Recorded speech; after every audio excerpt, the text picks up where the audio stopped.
अस्सलाम वालेकुम, मैं हूं दिल इम्तियाज़ और आप देख रहे हैं तख्ती ऑनलाइन। आज की हमारी वीडियो है स्पेस जंक की। एक बहुत बड़ी ख़बर आई है और पहली मर्तबा ऐसा हुआ है कि हमने जो चीज़ इंटरनेशनल स्पेस स्टेशन से फेंकी खला में, वो ज़मीन में आकर लगी और उसने ज़मीन का हिस्सा घर डैमेज किया। ये पहली मर्तबा हुआ है कि स्पेस से फेंका हुआ एक मॉड्यूल एक घर पर आकर गिरा है जो कि फ्लोरिडा में था। और इस मॉड्यूल ने, ये सिलेंडर जो मैं आपको यहाँ पर दिखा रहा हूँ, इस सिलेंडर ने 2 फ्लोर्स को तबाह किया और एक बच्चे के करीब से होता हुआ ज़मीन पर जाके गिरा। यानी अगर उस बच्चे से इस ये हिट कर जाता तो बहुत बड़ा नुकसान हो सकता था। इसका वज़न 2 पाउंड्स है। ये पहली मर्तबा हुआ है कि स्पेस से फेंकी हुई चीज़ ज़मीन पर आई। और ये सिर्फ हम नहीं कह रहे, आजकल की बुलेटिन्स नहीं कह रही, ख़बरें नहीं कह रही, बल्कि अब नासा ने इसकी तस्दीक कर दी है। नासा ने इसके सैंपल लिए, उन्हें टेस्ट किया और अब नासा ने अपनी वेबसाइट पर एक ख़बर जारी की है जिसमें उन्होंने इसे एडमिट किया है।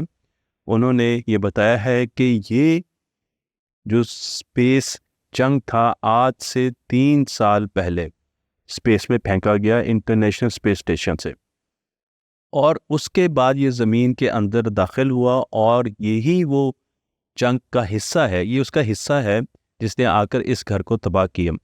मैं आपको लेकर चलता हूँ 2021 में, जब ISS इंटरनेशनल स्पेस पर बहुत से एस्ट्रोनॉट्स एक मीटिंग कर रहे थे अपने कंट्रोल स्टेशन के साथ, क्योंकि उन्होंने स्पेस स्टेशन का रोबोटिक आर्म इस्तेमाल करते हुए एक बहुत बड़ा ट्रैश का बॉक्स पहली मर्तबा स्पेस में फेंकना था।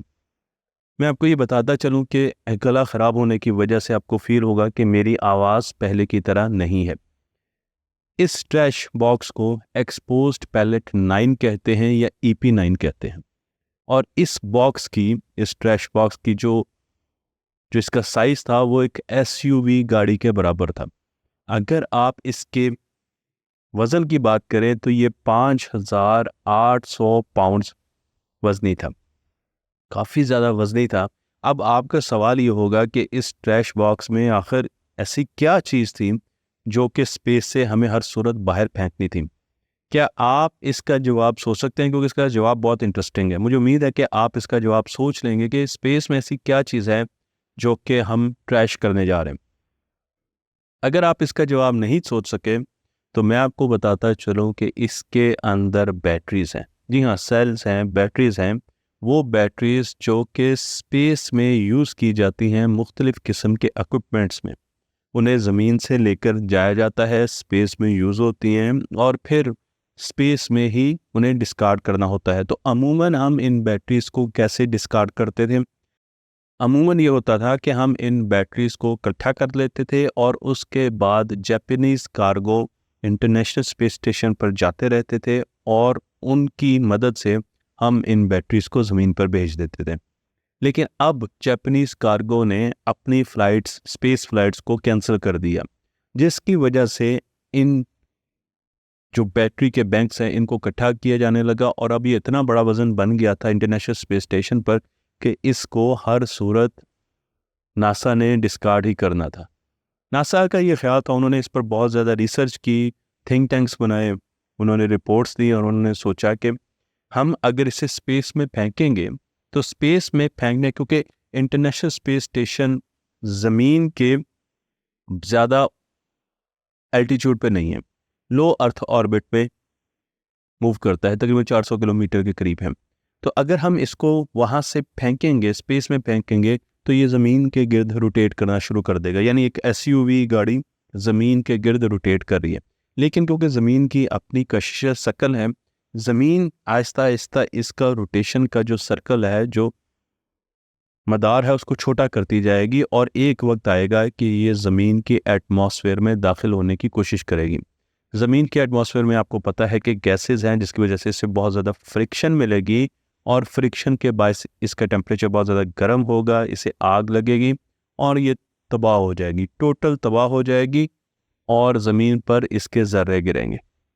लेकिन EP9 ज़मीन की सरफेस में 8 मार्च 2024 को दाखिल हुआ।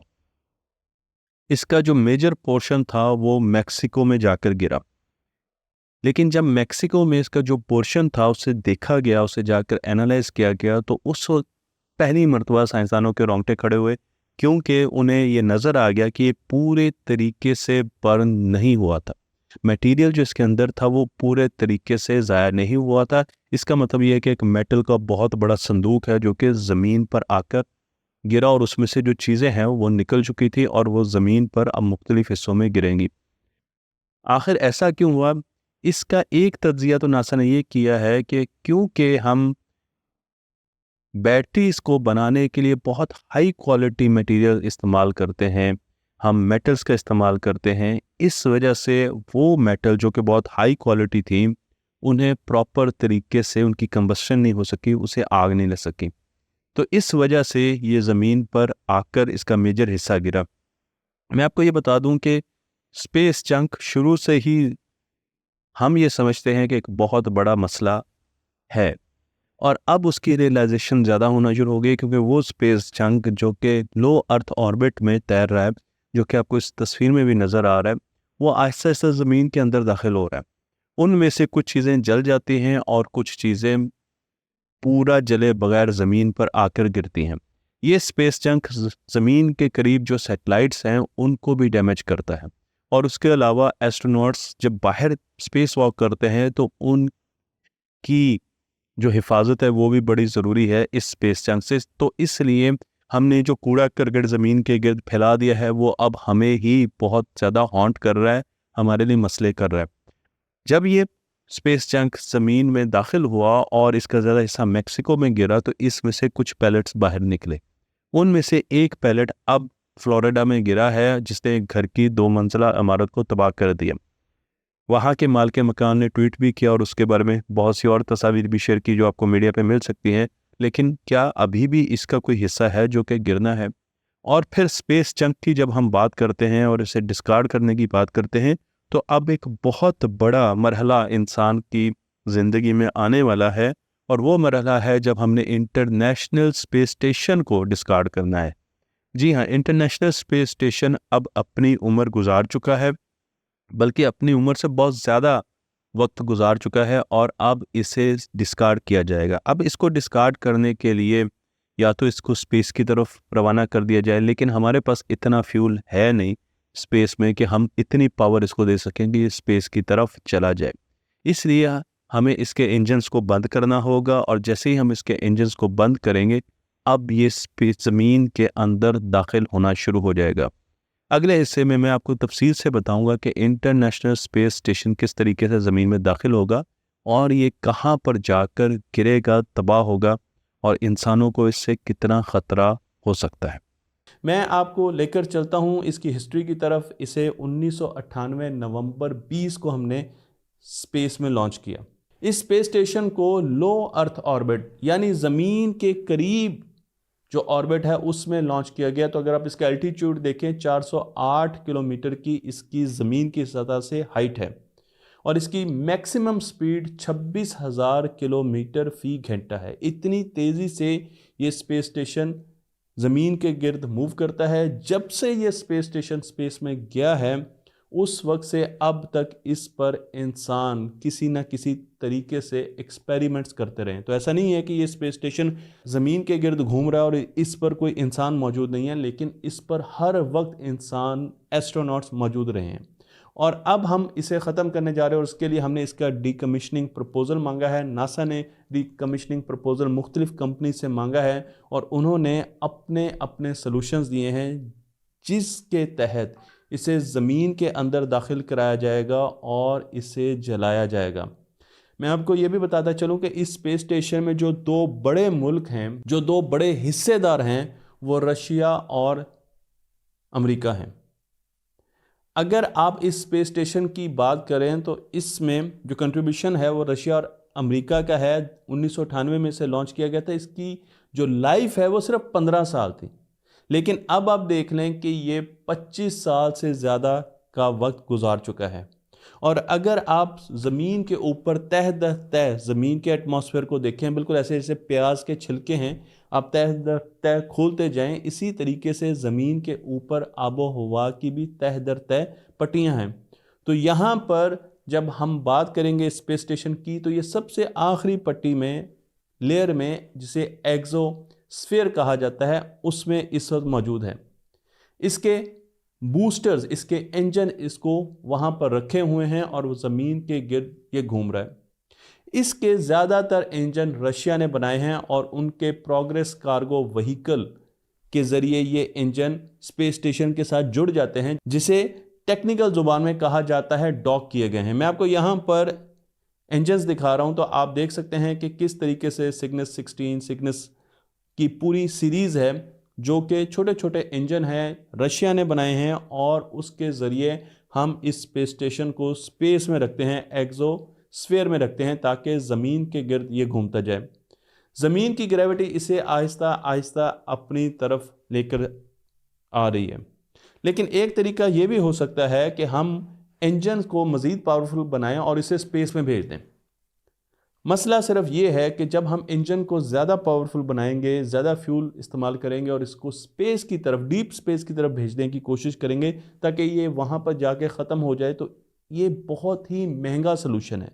और महंगा सलूशन होने के साथ साथ अगर ये तबाह होता है तो इसका कूड़ा किरकट बाकियात पूरी स्पेस में फैल जाएंगी, जिसके बारे में हमें अंदाज़ा नहीं कि उसका अफेक्ट बाकी सैटेलाइट्स पर क्या होगा।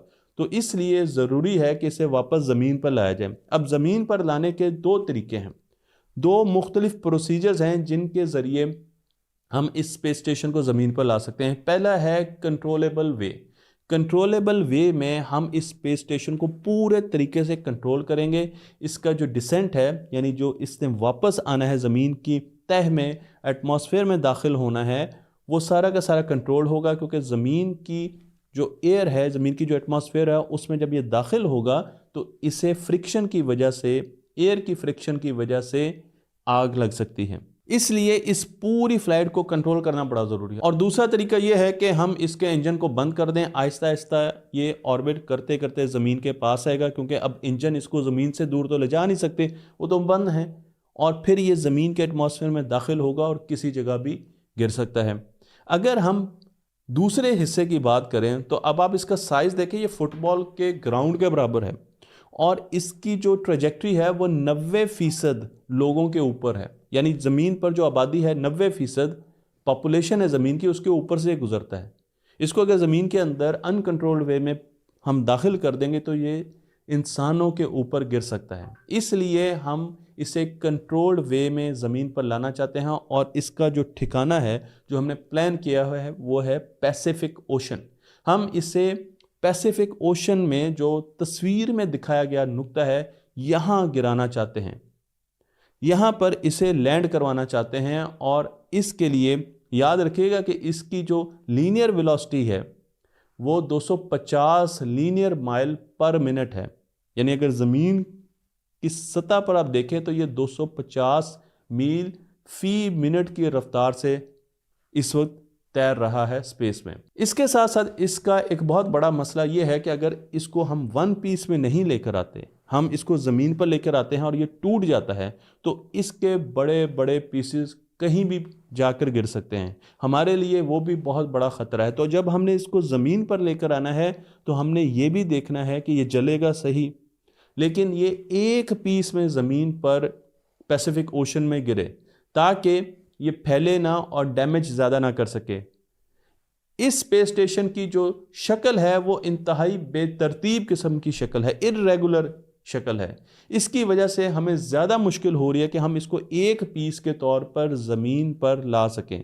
लेकिन फ़िलहाल इंसान इस पर बहुत ज़्यादा रिसर्च भी कर रहे हैं, इसकी शक्ल पर भी रिसर्च कर रहे हैं, इसकी डिसेंट पर भी रिसर्च कर रहे हैं और इसके मुमकिना एरिया पर भी रिसर्च कर रहे हैं कि कहाँ पर जाकर कितना बड़ा मलबा होगा इसका और वो कितना एरिया लेगा पैसिफिक ओशन का।